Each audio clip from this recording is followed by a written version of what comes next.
السلام عليكم ورحمة الله وبركاته. النهاردة هنكمل السلسلة بتاعت مولد النبوي عليه أفضل الصلاة والسلام.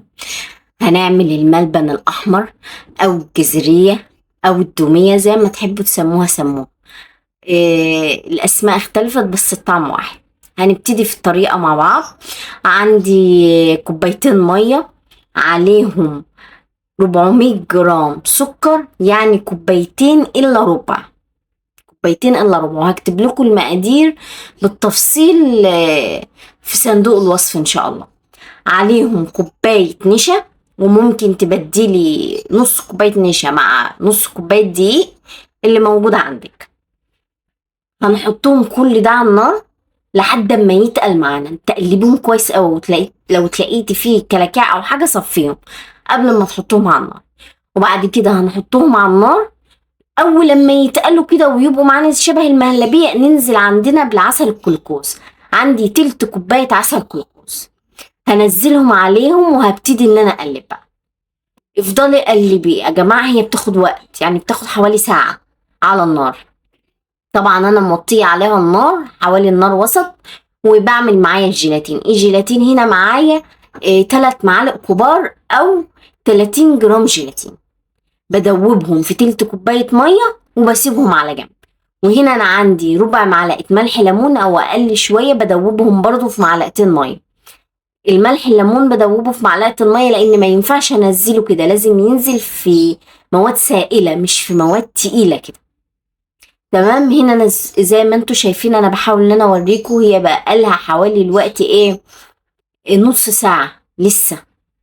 تاخد معانا وقت طويل جدا على النار. تمام. انا بفضل اقلب فيها طول ما انا واقفه، اقلب فيها طول ما انا واقفه، اقلب فيها. لو هتسيبيها مثلا وتغسلي مواعين تعملي حاجه كل ده وانت في المطبخ، تقفي في المطبخ عشان تشوفي هتوصلي للنتيجه عشان ما تقطعش منك. ويفضل ان انت تستعمليها في حله تيفال كده او حله سلستين، بس خدوا بالكوا التيفال احسن او اللي ما بتلزقش، علشان زي ما انتوا شايفين تيفال وبتلزق برضو فيها. هنا بقالها حوالي 50 دقيقة 55 دقيقة على النار. أول لما تتقل كده معايا أو التقليب يبقى صعب، أنزل الجيلاتين اللي أنا حاطاه على جنب. تمام. أول لما هتنزل الجيلاتين معاكي هتلاقي إن هو بدأ يسيح كده، لأن طبعا الجيلاتين بيسيح بدرجة الحرارة. هتلاقي إن هي بقت سايلة معاكي شوية.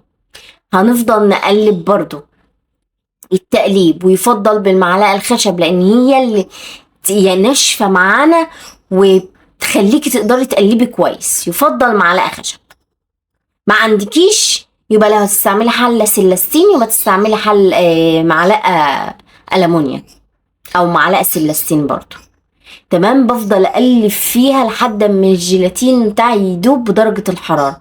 زي ما انتوا شايفين انا حاولت ان انا اقرب الكاميرا علشان تشوفوا ان الجيلاتين معايا بيدوب وبيخليها سايلة شوية مش تقيلة.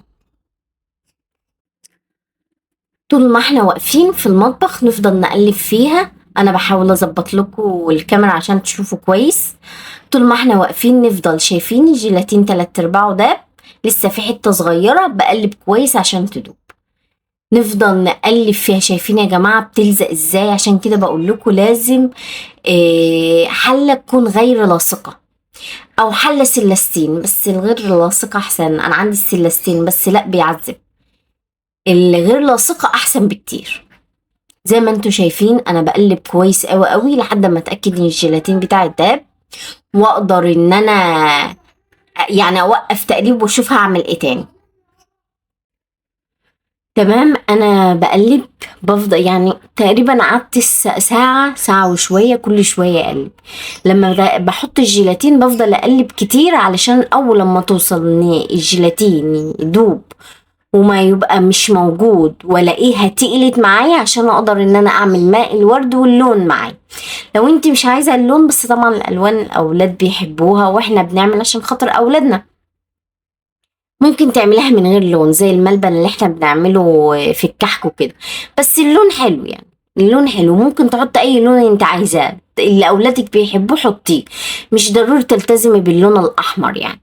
بس هي العلبة بتيجي كده فيها احمر واخضر واورنج، فيها الالوان دي، فاحنا بنحب اكتر حاجة اللي هو الاحمر.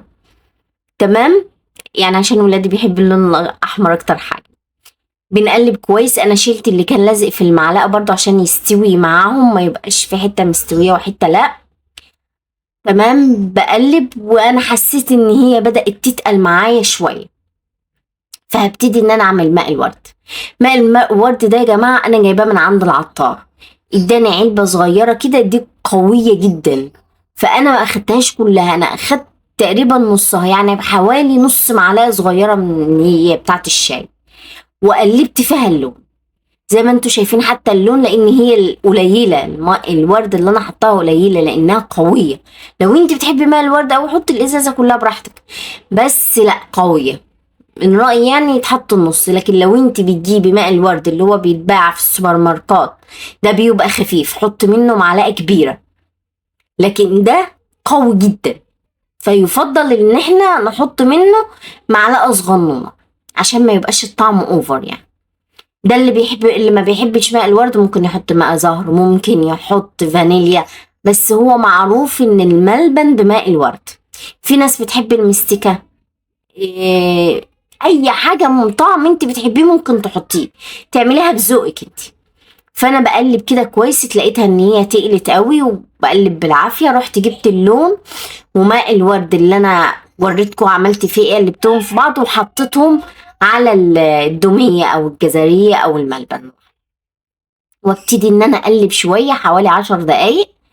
وزي ما انتوا شايفين انا عندي سيليكون احمر على شكل قلوب. قلت تغيير يعني، حاجة غير تقليدية، وبعدين احنا بنعمل الحاجات دي في حب رسول الله، نعمل فيه. انا دهنت السيليكون بالزيت احتياطي، قلت عشان لو لزق. فانا عملت حبة من غير فول سوداني سادة يعني، وحبة بالفول السوداني. بعد ما حطيت اللي هي اللي من غير فول سوداني، حطيت اللي بالفول السوداني زي ما انتوا شايفين بتتمط ازاي، بيرفكت مثالية. ببتدي ان انا اشيلها من السيليكون عندي وبحطها زي ما انتوا شايفين قلوب الدومية او قلوب الجزرية. شكلها حلو جدا وعجبت اولادي جدا، مختلفة وبتمط يا جماعة وجميلة. ودي كان حبة باقيين في الحلة، حاولت ان انا اجيبهم وحطيتهم في علبة بلاستيك عندي، طبعا كنت دهناها كويس. وزي ما انتوا شايفين انا بقطعها عشان اقسمها اتنين، تبقى شايفين المطة ممتازة. قعدت معايا على النار ساعة بالظبط على نار وسط. اتمنى الوصفة تعجبكم، واتمنى ان انتوا تجربوها، وما تنسوش تعملوا لايك وشير للقناة. والسلام عليكم ورحمة الله وبركاته.